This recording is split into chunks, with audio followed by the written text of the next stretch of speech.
Tavrot qaysi payg'ambarga berilgan?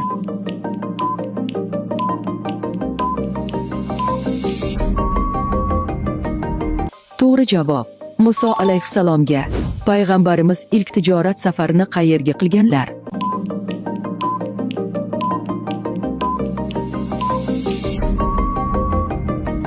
To'g'ri javob: Shomga. Dovud alayhissalomga qaysi kitob berilgan?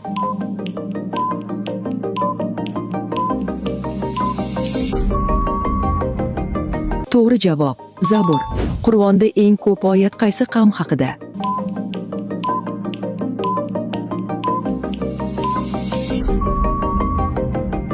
To'g'ri javob: Isroil o'g'illari. Iso alayhissalomga qaysi kitob berilgan?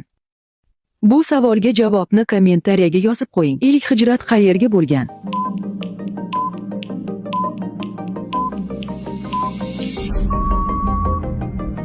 To'g'ri javob: Habashistonga.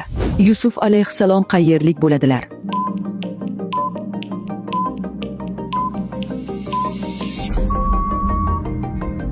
To'g'ri javob: Kanonlik.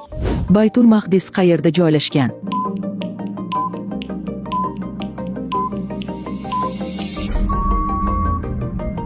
To'g'ri javob: Falastinda. Ibrohim alayhissalom qayerlik edilar?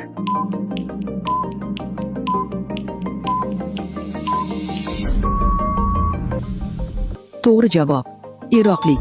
Hazrati Umar davrida islom markazi qaysi shahar edi? Bu savolga javobni kommentariyaga yozib qo'ying. Onda alohida eslatilgan kun nomi.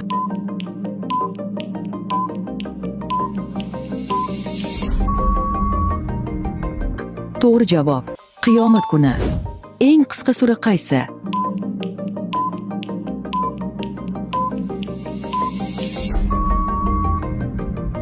To'g'ri javob: Kavsar surasi. Ilk oyat payg'ambarimizga necha yoshlarda tushdi?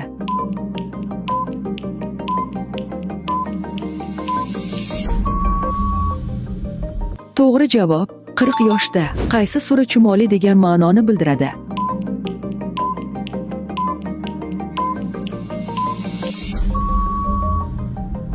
To'g'ri javob: Naml surasi. Qur'on necha poradan iborat va eng uzun sura qaysi? Bu savolga javobni kommentariyaga